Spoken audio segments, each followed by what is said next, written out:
Welcome on into the Wolverine TV. Clayton Sayfie here with EJ Holland. We're going to talk some Michigan football recruiting. Specifically, we're going to break down 5 potential flip candidates for the Wolverines, guys that are committed elsewhere, but Michigan has continued to recruit and could potentially land. Huge one that we've talked about quite a bit over the last couple of weeks we'll talk about next, but let's start with a Notre Dame commit, Marion Walker, an athlete out of Louisiana. Cannot pronounce his hometown in Louisiana. Maybe you can, EJ, because I believe in the near future you'll be taking a trip down there to possibly see him. That could be in the works. But, flipping an Irish commit would obviously be big because it's a rival on the field. They're not going to play for several years, but it's also a rival on the recruiting trail. What do you know about him? Yeah, Marion Walker, one of the more intriguing prospects left on the board. He's a guy that can play safety or wide receiver. Actually, Michigan really liked him as a defensive back, but his preference is to play more wide receiver. Michigan not in on a whole lot of big-time wide receivers, so he would get a chance to play wide receiver and potentially stick there. But like I said, just a really athletic prospect. Michigan has been working hard on him. He visited for the game against Washington. Ron Bellamy actually played for the same high school head coach that currently coaches Walker, so there's a nice tie there. Bellamy obviously is a fellow Louisiana native, so he's been able to connect with him on a personal level. And I think Michigan's in a really strong position to flip him. Now, Rivals doesn't let us put in flip picks in terms of future casts for whatever stupid reason, but I do feel like Michigan again is in a strong spot, and I would put in a flip pick if I could. Yeah, I really wish you could. Don't understand it, but Marion Walker, definitely one to watch, and it's a name that has increasingly come up here in recent weeks and months. The next guy, as I mentioned, household name Damani Jackson, standing there in the picture next to Will Johnson, 5-star Michigan defensive back commit. Damani, a 5-star D-back in his own right, currently committed to USC. Clay Helton just got fired as the Trojans head coach. Damani that weekend was in Ann Arbor for the Washington game and loved his visit. This one just makes a whole lot of sense, especially with his family ties to the Midwest and his dad being a Michigan fan. Yeah, definitely. With USC firing Clay Helton, I think the door is wide open here. There isn't any type of stability at USC. Now, Damani Jackson does have a really good relationship with interim head coach Dante Williams, but we don't know if Dante Williams is going to be on the USC staff. We don't know who the new head coach is going to be. Obviously, Damani Jackson and his family don't. I think with Michigan winning, there's more of a sense of stability around the program, and that's exactly what Damani and his dad wanted to see. They loved their visit to Washington. They potentially could be back for the game against Ohio State in November. He obviously has a really good connection to Will Johnson. Damani's dad also has a good connection with Will's father, Deion Johnson, a former Wolverine. And like you mentioned, a lot of Midwest ties with his dad being from Ohio, growing up a Michigan fan.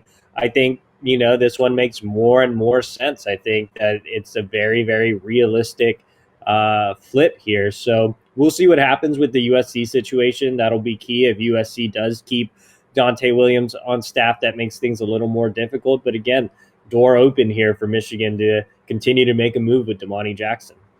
If I could make a flip pick, I'd probably toss one in, by the way. Hey, it would be smart. Maybe look smart at the end of the day. There you go. That's why I'm just trying to go out on a decent limb, but not really, because I think it's realistic, as you mentioned. Obviously, you know better than me. Dedmon Clairbourne is the next guy on the list. We're looking at a 3-star running back currently committed to Wake Forest, as you can see in that photo. Kind of a cool chain there and, the shiny helmets, but Michigan a little bit bigger of a draw. Yeah, so Claiborne, a 3-star running back, Wake Forest commit. He, again, is another really interesting prospect. Posted a really good 100-meter time, has been ultra productive at the high school level. Michigan already has a running back commit in C.J. Stokes, but they're exploring the possibility of adding a second back. Claiborne's right at the top of that list as a potential second back add. I'm not quite sure how hard Michigan is pushing just right now. They're still trying to figure out some numbers on the offensive side of the ball. But if they do make a run, if they do get him on campus for an official visit, he is a guy they could definitely flip, and I think he would pair well with CJ Stokes. So 2022 has been a really, really weak year at the running back position from a national perspective. But if you get in Stokes and you get in Clairbourne, you have two guys with speed that would complement a guy like Don.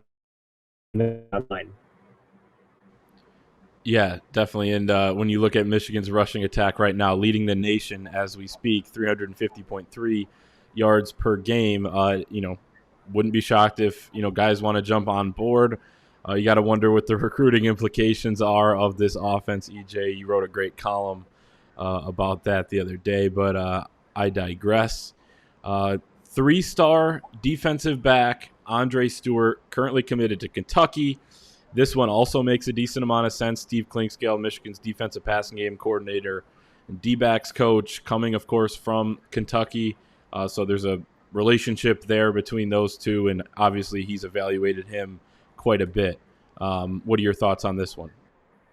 Yeah, so Andre Stewart, again, 3-star Kentucky commit at the corner position.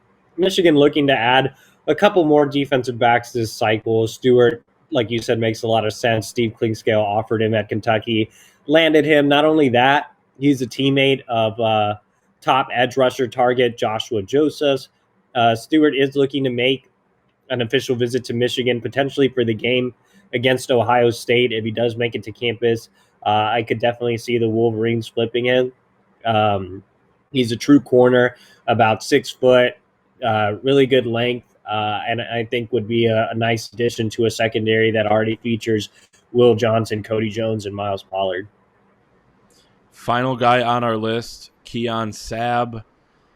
Michigan has looked pretty good in the early going. Clemson's kind of struggled a little bit, only won by 6 points against Georgia Tech. Obviously, that's not why he's on this list, because the Wolverines have continued to pursue here. But 4-star athlete, 6'2", 195 out of IMG Academy, a guy that has come up and he considered Michigan at the time that he committed, ended up going with the Tigers. I guess why is Michigan still in the mix here?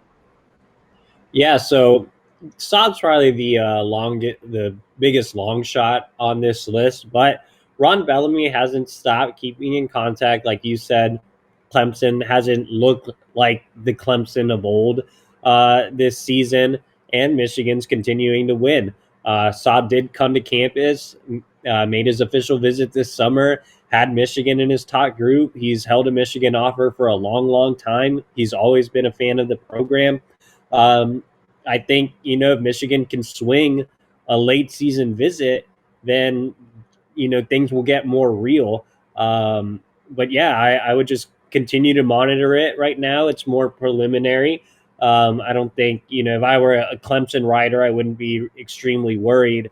But as time passes, again, if Bellamy can get him to campus, I think that things can heat up with Saab, and he's a super talented prospect that can play strong safety, come up in the box, play a little bit of everything for the Wolverines on defense. I think he would be an instant impact player, one of the top prospects in the nation. So keep an eye on these 5 names. Michigan flip Mason Graham, defensive tackle, formerly committed to Boise State. Could be more coming here at the end of the class. We're in September, but things start to get a little bit crazier as we near signing day in December. So things like this will happen. Maybe a couple of these kids will jump on board, and we'll see who they are. But keep it locked at thewolverine.com for all of your Michigan football and recruiting coverage.